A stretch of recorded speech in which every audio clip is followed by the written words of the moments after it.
Hey warriors, welcome to Empowerment and Illness. I am your host, Gwen. Today, we're having a real conversation because your body keeps receipts, real receipts. The kind that shows up in your joints, your energy, your mood, your sleep, your swelling, and your brain fog. Your body keeps track of every time you push through when you needed rest. Every time you skip a meal because you're too busy taking care of everyone else. Every time you say yes when your body was begging you to say no. A lot of warriors live in survival mode for so long that it starts to feel normal. You do what you have to do. You handle the appointments. You show up for work. You take care of your family. You power through. Then one day, your body cashes the receipt and you end up paying for it with a flare, a crash, or a recovery period that lasts longer than you expected.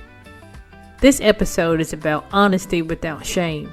We're going to talk about the difference between survival mode and self-care. Do a simple audit that shows you where your body needs support first, and we're going to name why self-care gets harder even when you want to do better. Then we're going to choose one next step you can do today and set up a plan for tomorrow that reduces decision fatigue and protect your energy. Let's get into it. Survival mode helps you get through the day. It gets you to the appointments. It gets you through the work shift. It gets dinner on the table. It gets you through a flare. Survival mode has a purpose, and sometimes survival mode is exactly what you need. But survival mode isn't self-care. Survival mode pushes you to the finish line. Self-care supports your body before it collapses. Survival mode runs your nervous system on high. Self-care helps it calm down. Survival mode says keep going. Self-care says support yourself so you can keep living. Here's how you can spot survival mode. You delay rest until you earn it. You skip meals because you got one more thing to handle. You ignore early symptoms because you don't have time to deal with them. You overcommit on good days because you fear the bad days. You keep saying yes because you don't want anyone to think you're unreliable. Survival mode also changes your self-talk. You start talking to yourself in a way you'd never speak to someone you love. You call yourself lazy when your body needs recovery. You call yourself dramatic when symptoms scare you. You minimize what you feel because you learn that being easy gets you less pushback. Survival mode can keep you functioning, but it can also teach you to abandon yourself. Now connect that to the title. Your body keeps receipts. Every time you run on stress instead of rest, your body records it. Every time you skip fuel, your body records it. Every time you carry everyone else but refuse to carry yourself, your body records it. The nose receipts show up as inflammation, pain, fatigue, sleep issues, mood shifts, brain fog, and longer recovery time. This isn't shame. This is clarity. Let's do a self-care audit. We're going to keep this simple and honest. Not a long checklist, not a perfect routine. 5 questions that tell the truth about how you've been treating your body lately. First question. Have I been drinking enough water most days? Not a fancy number. Just enough to keep your mouth from feeling dry and your head from feeling heavy. If the answer is no, your body keeps that receipt. Second question. Have I been eating in a way that supports my body? I'm not talking about dieting. I'm talking about basics. Something with protein, something with nutrients, something that gives your body fuel. If you skip meals or you live on snacks because you feel too tired to make food, your body keeps that receipt too. Third question. Have I been following my care plan the best I can? That could mean meds, supplements, PT exercises, compression, heat, rest breaks, tracking symptoms, whatever your plan includes. Perfection isn't the goal here. Consistency is. If you've been off track, your body will tell you. Fourth question. Have I been resting before I crash? Rest isn't a reward. Rest is maintenance. If you only rest when you collapse, you are living in emergency mode. Your body keeps the receipt for that, and it cashes it at the worst time. Fifth question. Have I been protecting my peace? This is the question most people skip. Have you been setting boundaries? Have you been saying no? Have you been limiting draining conversations? Have you been giving yourself space to breathe? Stress shows up in the body. It shows up fast. Your body keeps receipts for stress too. Now here's the point of the audit. It isn't to make you feel bad. It's to give you clarity. If you answer no to most of these, you're not failing. You're overloaded. And you're carrying too much without enough support. So do this with kindness. Circle one question you want to improve first. Not all 5. 1. The fastest way to start caring for yourself again is to pick one area and make it easier on purpose. Most warriors avoid self-care for a reason, not because they don't care. Chronic illness adds layers to life that drains energy before the day even starts. So if self-care feels hard, that doesn't mean you lack discipline. It means something blocks you. One blocker is guilt. Guilt tells you rest is selfish. Guilt tells you you must earn care. Guilt tells you everyone else comes first. So you keep going until your body forces you to stop. Then guilt shows up again because you had to stop.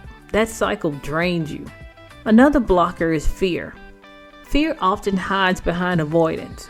You avoid tracking symptoms because you fear what you might confirm. You avoid making the appointments because you fear dismissal. You avoid asking for help because you fear being a burden.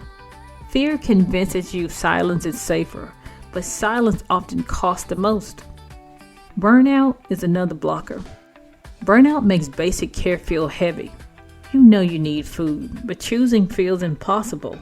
You know you need rest, but your mind won't shut off. You know you need a follow-up, but the process feels exhausting. Burnout often looks like numbness, procrastination, and delay. People-pleasing is another blocker.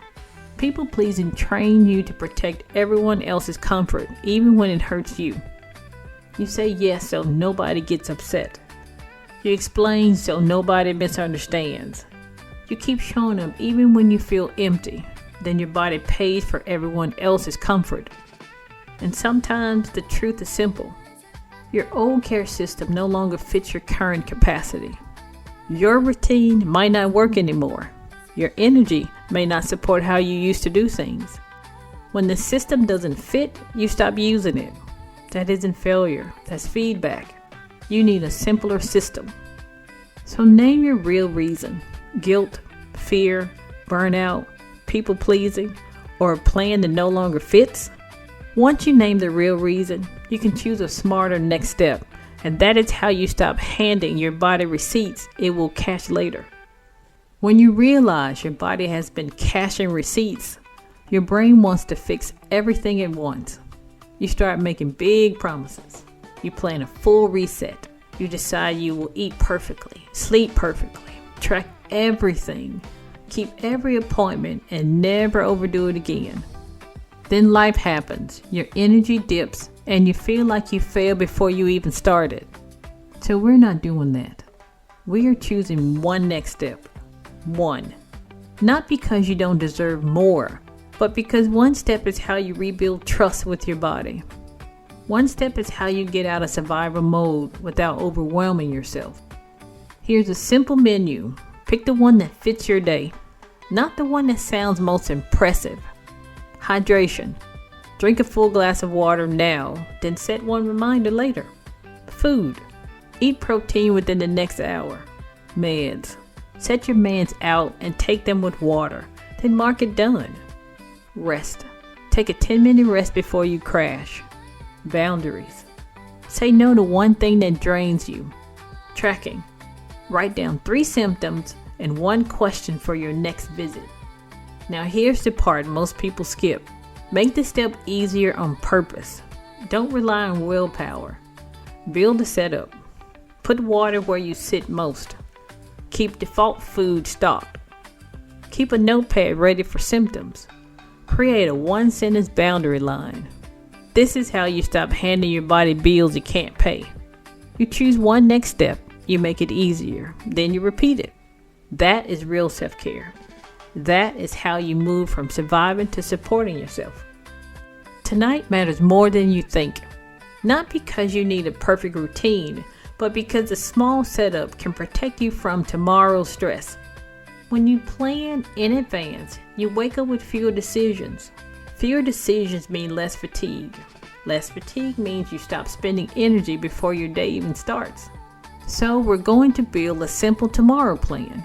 It takes 5 minutes and is designed for real life, not a highlight reel. First, choose your one priority for tomorrow, not a long list. One thing that matters most. If your body feels unpredictable, your priority might be rest, recovery, or making one call. Name it now so you don't have to wake up trying to figure out your whole day. Second, choose one boundary for tomorrow. This is where you protect your energy on purpose. You decide what you're not doing, what you're delaying, or what you're limiting. When you choose a boundary the night before, it feels less emotional the next day because you already decided. Third, set up your morning basics. Put your water where you will reach for it. Set out meds. Put an easy protein option where you will see it. This isn't about discipline. It's about reducing friction. Fourth, do a 2-sentence check-in with yourself. Write it in your phone notes. 1 sentence for how you feel right now. 1 sentence for what you need tomorrow. This becomes a pattern tracker over time, and it gives you language when you feel foggy in the moment. Fifth, create a soft landing for tomorrow's hard moments. Decide what you'll do if your body flares, your mood drops, or your energy crashes. Keep it simple. If I feel worse, I will rest for 20 minutes and adjust my plan. When you plan for fluctuations, you stop treating it like failure. This is how you stop the receipt cycle. You don't wait until your body forces you to slow down. You choose care in advance. You set yourself up with one priority, one boundary, and one simple setup. Then tomorrow becomes less about surviving and more about supporting yourself. Set aside some quiet time this week with your journal. These prompts are meant to help you notice your direction, not judge your pace. Where have I been calling survival self-care, and what has it been costing me? Which receipt has my body been cashing lately? Pain, fatigue, sleep, mood, brain fog, or stress? Which audit area needs support first? Water, food, care plan, rest, or peace? What is one next step I'll take today that supports my body? What is the one reason I avoid self-care, guilt, fear, burnout, people-pleasing, or lack of a simple system? What is my one priority and one boundary for tomorrow? And now, a word from our sponsor. This episode is brought to you by Empowerment in Illness, your go-to ecosystem for advocacy, education, and support for warriors living with chronic illness. If today's episode hit a little too close to home, you're not alone. Your body keeps receipts, and you deserve tools to help you take care of yourself with clarity, not pressure. That's why Empowerment in Illness created the Lupus Roadmap, a step-by-step guide that helps you organize symptoms, appointments, questions, and next steps so you stop carrying everything in your head. And when you need help finding the words, My Voice Ally helps you turn what you're experiencing into a clear summary you can share with your provider so you can advocate with confidence even on foggy days. To explore the Lupus Roadmap, My Voice Ally, and more warrior resources, visit Empowerment in Illness online. Choose one tool that supports your next step and let support do what survival mode never can. Be prepared. Don't panic. And now, back to the show. Before we leave, I would like to close with the special portion of the show I call Healing Heartbeats. This is where we allow ourselves to wallow in sorrow. Give yourself 3 minutes to laugh, cry, scream, cuss, or just sit in silence. Whatever you need to do to feel it, do it. Let the depression in for only 3 minutes. Once you reach 3 minutes, compartmentalize it and get back to living. This is a rinse and repeat behavior. You cannot let depression take over because when it does, it will not let go. When we hear about the passing of someone, they have the day they were born and the day they pass away. There is a dash in the middle. It's not a long line, but a short dash. That dash represents your life. Go live in spite of having a chronic illness. Don't let your condition stop you. Today was your reminder that your body keeps receipts. It keeps track of every time you push through pain, skip rest, ignore early warning signs, and carry too much without support. That truth isn't here to shame you. It's here to wake you up with compassion so you can stop paying for survival mode in ways that cost you later. The goal isn't a full reset or a perfect routine. The goal is one next step that supports your body today. Then a simple plan that makes tomorrow easier.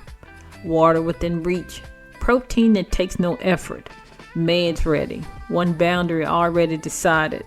Small choices done consistently reduces the chaos and protects your health over time.